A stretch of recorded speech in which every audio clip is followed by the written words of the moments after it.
Assalamu alaikum student, welcome to the lecture number 7 of computer science and I'm your teacher Rabia Sana.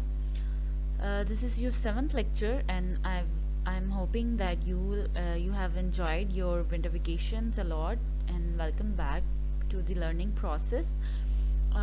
Previous lecture में हम लोग discuss कर रहे थे chapter number 7 that is starting Excel 2013 and we have discuss starting Excel 2013 parts of Excel 2013 window and data types.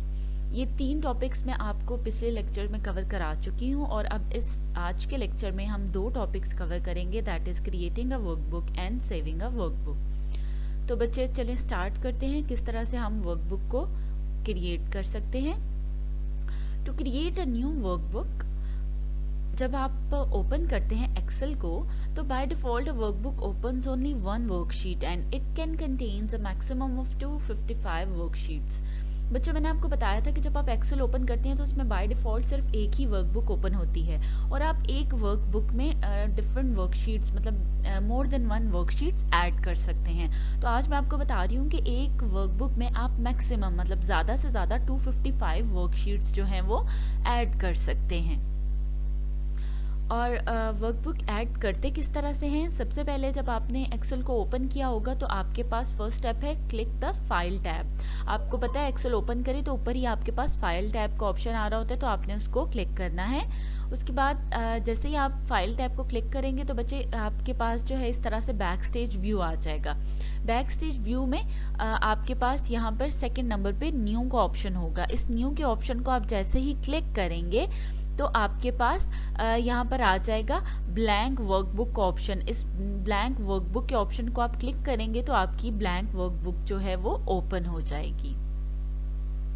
Now how to save a workbook, एक workbook को आप save किस तरह से कर सकते हैं। तो steps to save a workbook are, सबसे पहले क्लिक द फाइल टैब को क्लिक करेंगे और उसी तरह बैक स्टेज के व्यू में जाएंगे। यहाँ पर आपके पास 4th नंबर पर होगा सेव का ऑप्शन। आप सेव कर सकते हैं तो बाय डिफ़ॉल्ट वो आपकी कंप्यूटर में उसको सेव कर देगा या फिर आप उसे सेव एज के ऑप्शन में जाके कर सकते हैं। सेव एज के ऑप्शन से होगा कि आप अपनी मर्जी के से फाइल का नेम चेंज कर सकते हैं या न्यू फाइल के तौर पे सेव कर सकते हैं और लोकेशन भी अपनी मर्जी से उसकी चूज कर सकते हैं फाइल की। So this is your lecture and now move towards the practical session।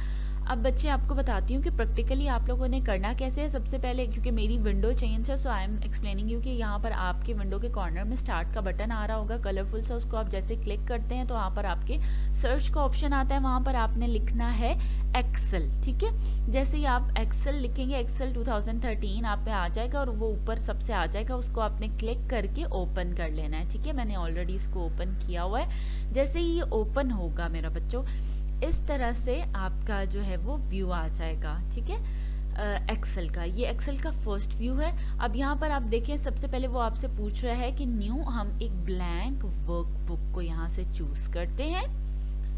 कि हमने ब्लैंक वर्कबुक को चूज किया तो इसने हमारे सामने एक ब्लैंक वर्कबुक ओपन कर दी। बच्चों ये है एक्सेल का व्यू। ये देखिए, ये मैंने आपको बताया था ऊपर ये टाइटल बार है, इसमें ये सेव अंडू रीडू की ऑप्शंस हैं। ठीक है, उसके बाद ये आपका रिबन है, रिबन पे आपके टैब्स हैं, टैब में ग्रुप्स हैं और ये ग्रुप्स के नेम है क्लिपबोर्ड, फॉन्ट, अलाइनमेंट, नंबर्स वगैरह और हर ग्रुप के अपने ऑप्शंस होते हैं। ठीक है, और ये डायलॉग बॉक्स लॉन्चर है। उसके बाद जहाँ चेंज की बात आती है तो ये देखो बच्चों मैंने आपको बताया था कि ये जो है नेम बॉक्स है। नेम बॉक्स में अभी देखिए A1 सेल हाईलाइट हुआ हुआ तो A1 का नेम शो कर रहा है नेम बॉक्स। उसके अलावा ये क्रॉस के ऑप्शन आपको नज़र आ रहा है, यहाँ से आप कैंसिल कर सकते हैं किसी भी लिखे हुए डाटा को। यहाँ से आप टिक के बटन से एंटर और F6 से आप फॉर्मूला एंटर कर सकते हैं और ये है हमारा फॉर्मूला बार। यहाँ पर आप जो भी लिखेंगे वो फॉर्मूला बार में नज़र आएगा। ठीक है, सेल में भी अपीयर होगा और फॉर्मूला बार में भी नजर आएगा। उसके बाद बच्चों ये देखें, ये ABCD and up to so on ये आपके हैं कॉलम्स के नेम्स एंड 1 2 3 4 5 ये अप टू सो ऑन ये हैं आपकी रोज। और नीचे ये देखें शीट 1 लिखा हुआ आ रहा है और साथ ही ये प्लस का साइन है, यहाँ से आप शीट ऐड कर सकते हैं। ठीक है, देखो इसको मैं ऐड, प्लस साइन को मैं आपको पहले भी बताया था कि ये न्यू शीट आइकन है। ठीक है, इसको आप क्लिक करोगे तो न्यू शीट ऐड हो जाएगी। ये देखिए शीट 2 आ गई।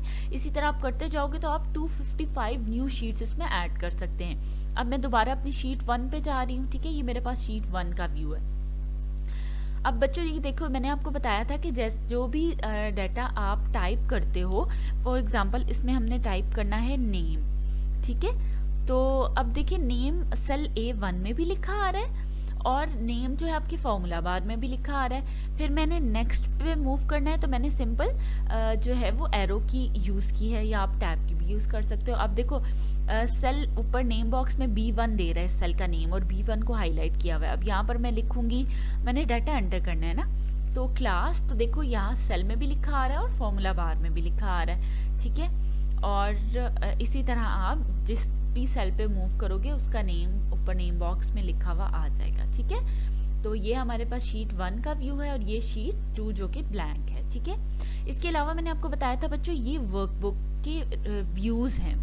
ये हमारे पास नॉर्मल व्यू है, उसके अलावा हमारे पास ये पेज लेआउट व्यू हो जाता है। ठीक है, ये इस तरह से पेज लेआउट के पेजेस के अकॉर्डिंग हम इसको रीड आउट कर सकते हैं। ठीक है, व्यू चेंज हुआ है। और उसके बाद हमारे पास ये पेज ब्रेक व्यू है। अभी मैं नॉर्मल व्यू में दोबारा से जा रही हूँ, ये हमारे पास नॉर्मल व्यू है। ठीक है, और ये था जूम स्लाइडर, इसको आप जितना चाहें जूम इन और जूम आउट जो है वो बच्चों कर सकते हैं। ठीक है, अब क्या है कि आपको मैंने अभी बताया था कि आपने किस तरह से न्यू वर्कबुक क्रिएट करनी है। फॉर एग्जांपल इस वर्कबुक में आप काम कर चुके हो तो आपने इसको सेव करना है, तो सिंपली आप यहाँ से भी कर सकते हो, या फिर आप क्या मतलब कैसे करोगे, सबसे पहले ये फाइल का टैब, फाइल के टैब को क्लिक करोगे, ये बैक स्टेज व्यू आ गया आपके पास। ठीक है, अगर कोई न्यू वर्कबुक ओपन करनी है तो बच्चों इस तरह से आप न्यू के ऑप्शन को क्लिक करेंगे।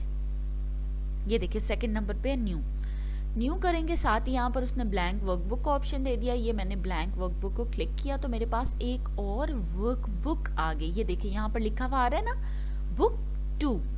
अभी हमारे पास बुक 1 भी ओपन है, ये देखें बुक 1 है और ये बुक 2 है। तो ये मैंने एक न्यू वर्कबुक ओपन की। और अगर आप इसको सेव करना चाहें तो बच्चों इसी तरह से फाइल के टैब को क्लिक करके ये देखिए ये सेव कर दोगे तो बाय डिफॉल्ट वो आपके कंप्यूटर में इसको रिसेंट्स में सेव कर देगा। ठीक है ना, तो अगर आप सेव एज करना चाह रहे हो, ठीक है, तो फिर सेव एज को करोगे क्लिक, तो फिर भी आप इसको यानी कि कर सकते हो दिस पीसी में कर लो, या ब्राउज करके कोई भी और लोकेशन दे दो। ठीक है, ब्राउज करके मैं इसको डेस्कटॉप पे कर देती हूँ और यहाँ पर जो है ना पहले मैं बुक का नेम लिखूंगी, बुक 2 कर दें, या अपनी मर्जी से कोई भी आप इसका नेम चेंज भी कर सकते हैं, आप इसको सेव कर सकते हैं। ठीक है, तो बुक 2 जो है वो सेव्ड हो गई है और ये आपकी बुक 1 है जो सेव अभी नहीं है। So this is how we create a new workbook and save a workbook. ठीक है, hope you can understand this lecture very well and I am hoping कि आप लोग जो है वो घर में इस लेक्चर की मतलब जितने भी लेक्चर प्रीवियस हैं और इस लेक्चर की भी प्रैक्टिकली परफॉर्म करेंगे।